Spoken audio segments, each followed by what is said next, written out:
After a long day at the office, Angela just wanted to get home. But that night, as she walked through the city streets, a stranger grabbed her arm and whispered something unexpected. "Keep walking and pretend you are my wife." What starts as a bewildering moment soon sweeps her into a sequence of events she could never have foreseen.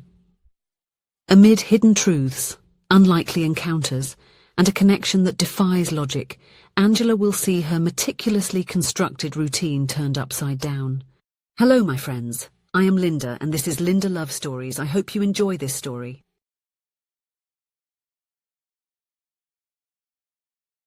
The clock in the corner of Angela's computer screen read 9:47 p.m. She rubbed her tired eyes, adjusting the thin-framed glasses on her nose. The accounting office was silent, the other desks empty for hours. With no family commitments, it was always Angela who stayed behind to resolve last-minute issues. "Another report completed," she murmured to herself, organizing the pile of papers in the worn brown folder. The tips of her fingers were rough from handling documents, and an annoying pain had settled at the base of her spine after hours of sitting in the same position. As she closed the office, Angela looked up at the night sky.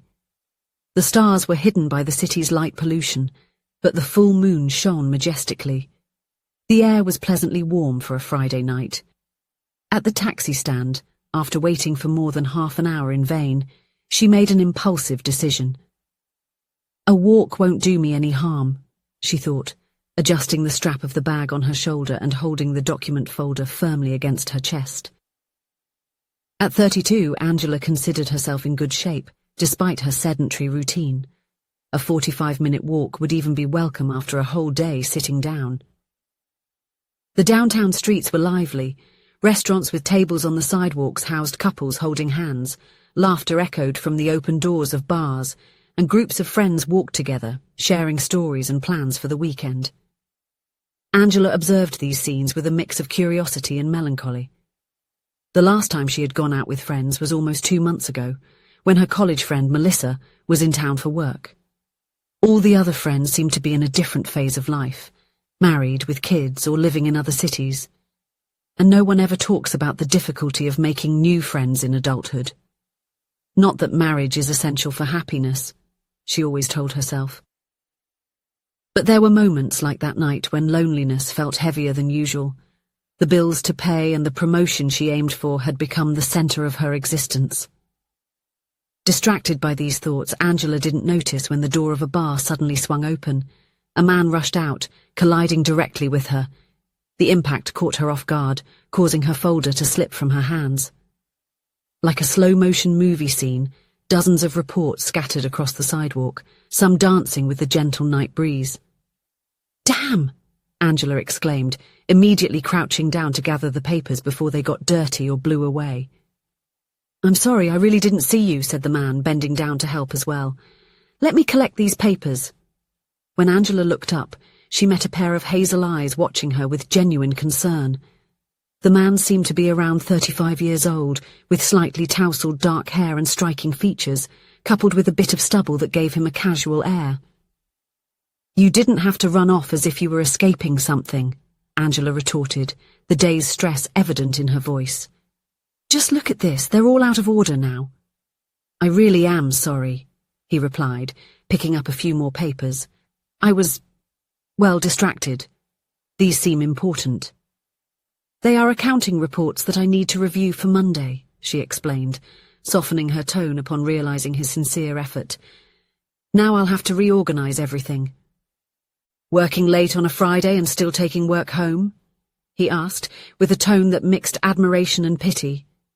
Angela let out a tired sigh. "Someone needs to do the work, and since I'm the only one without kids to pick up from school or a romantic dinner to attend—" "I completely understand," he nodded, handing her the last stack of papers. That's when his expression drastically changed. His eyes widened as he spotted something, or someone, emerging from the bar. An elegant couple was looking around as if searching for someone. The man became visibly tense. In a swift move, he approached Angela, intertwining his arm with hers. "Come with me, keep walking, and pretend you're my wife," he whispered, urgency in his voice. Before Angela could protest, the woman from the couple waved and approached them.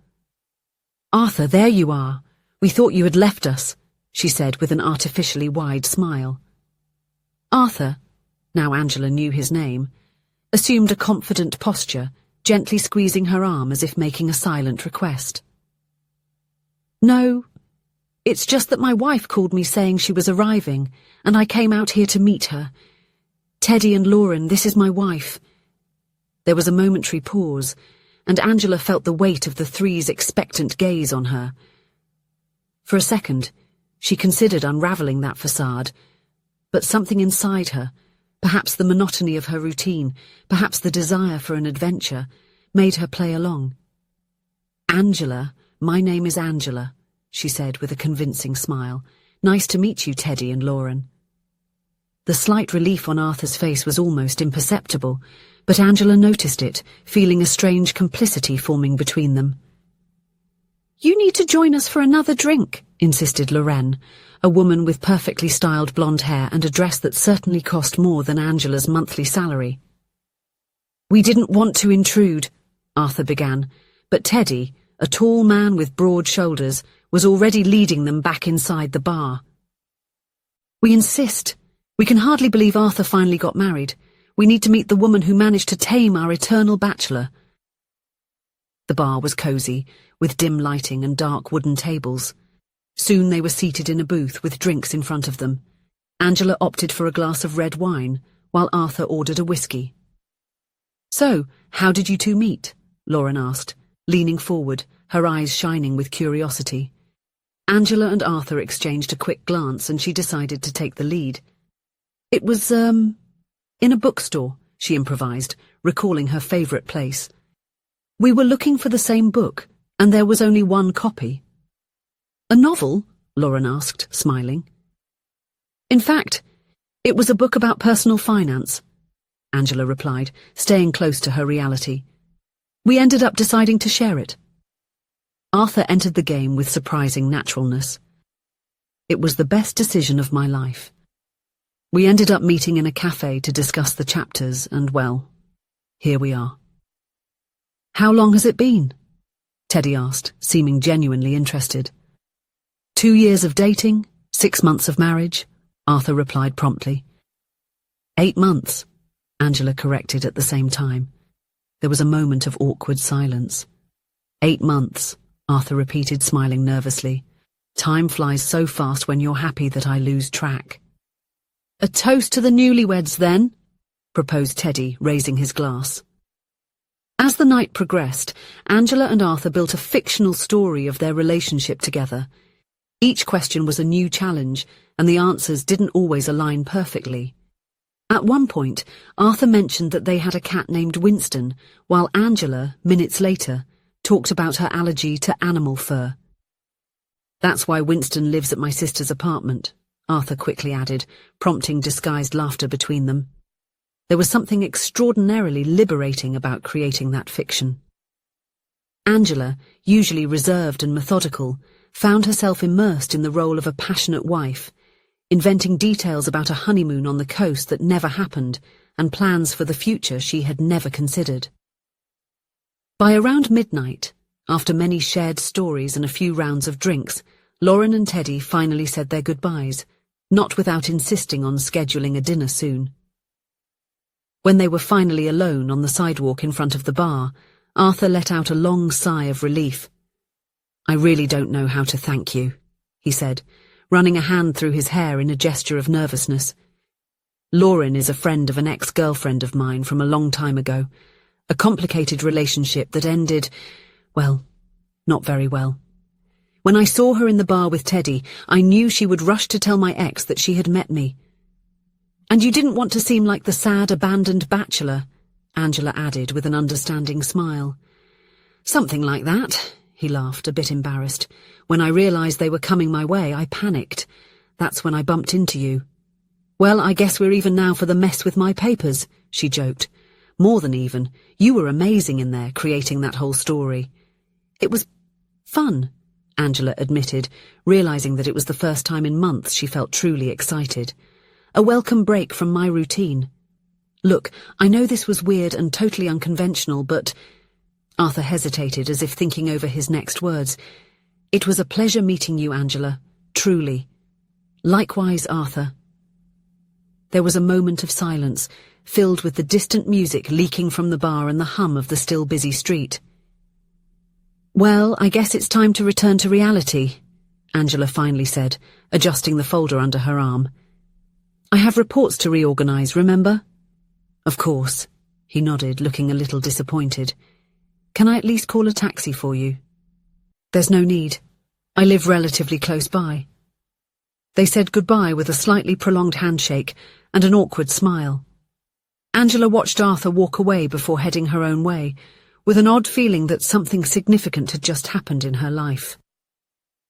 The following Monday, the accounting office was as bustling as ever. Angela had spent the weekend reorganizing reports and getting ahead on work, but her mind occasionally wandered to the unusual evening she had experienced. Around 11 a.m., Patricia, the receptionist, appeared at her desk carrying an arrangement of flowers, an elegant bouquet of yellow and white tulips. Delivery for you, he announced with a curious smile. A secret admirer? Angela, surprised, accepted the bouquet while nearby colleagues watched with interest. It wasn't common to receive flowers at the office, especially for someone who, as she herself admitted, led such a discreet social life. With slightly trembling fingers, she opened the small attached card. For my wife, an invitation to dinner, this time without an audience. Friday, 8 p.m, at Café Lumière. If you accept, confirm at the number below. With affection, your husband, Arthur. Angela felt her face flush with warmth. How did he know where she worked? Then she remembered that during the conversation with Lauren and Teddy, she had mentioned the name of the accounting firm. And so, aren't you going to tell us who it is? Asked Denise, a colleague who had approached curious. A friend, Angela replied vaguely, putting the card back in the drawer but unable to hide her smile. The rest of the week passed in a blur of anticipation. Angela, who had always been meticulous in her decisions, found herself buying a new dress and reconsidering her haircut, small changes that reflected something awakening within her. On Friday, at 8:05 p.m, she decided not to arrive exactly on time to avoid seeming too eager, Angela entered Café Lumière. The place was cosy, with exposed brick walls and small hanging lamps that created a warm atmosphere. Arthur was already there at a table in the back, and stood up when he saw her. He was wearing a dark blue shirt that highlighted his eyes, and he seemed equally nervous and excited. You came, he said, as if he had really doubted she would show up. It would be rude to refuse an invitation from my husband, she joked, feeling the initial tension dissipate. The dinner proceeded with surprising ease. Without the pressure of maintaining a facade, they discovered that they had much in common, from a taste for old movies to a shared passion for mystery books. Arthur was an architect, working at a firm specializing in historical restorations, and had the same problem as Angela. He was often caught up in projects after business hours. So, what did you think of that night? He asked at one point, as they shared a chocolate dessert. It was the most spontaneous thing I've done in years, Angela confessed. I almost couldn't believe myself afterward. I was impressed by your improvisation skills. I almost believed we were really married. Well, technically, with all those stories we made up, it would be an interesting marriage. Arthur laughed, then got serious for a moment. You know, after that night I realized something. My life was predictable. Safe, stable, but without surprises. You reminded me how good it is to step off the script sometimes. I completely understand, Angela agreed. It's like we're so focused on building a stable life that we forget to live. That first meeting turned into a second, then a third. Soon, Angela found herself rediscovering parts of herself she had forgotten, her spontaneous laughter, her taste for impromptu adventures, her ability to open up to someone. Arthur brought to her life exactly what she didn't know she needed: spontaneity. He invited her on last-minute outings, to try out unfamiliar restaurants, and even to a Latin dance class where they both discovered they had 2 left feet.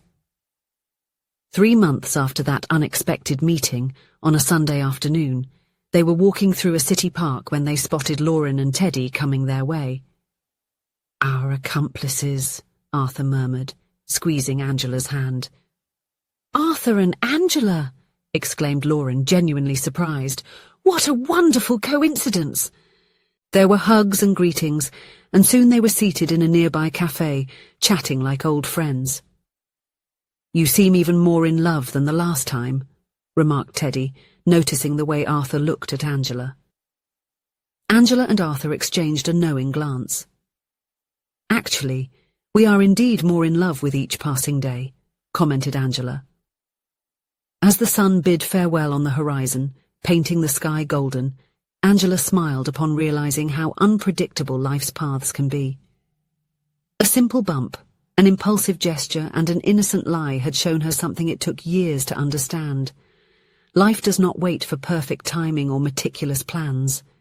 Sometimes it's in the chaos of surprises and unlikely choices that we find what we were missing the most, because in the end it's not just the big moments that define who we are, but the courage to open our hearts when the unexpected comes knocking. If you enjoyed the story, please leave a comment with a rating from 1 to 5 to show how much you liked it. Also, watch the video that is now appearing on your screen. See you soon.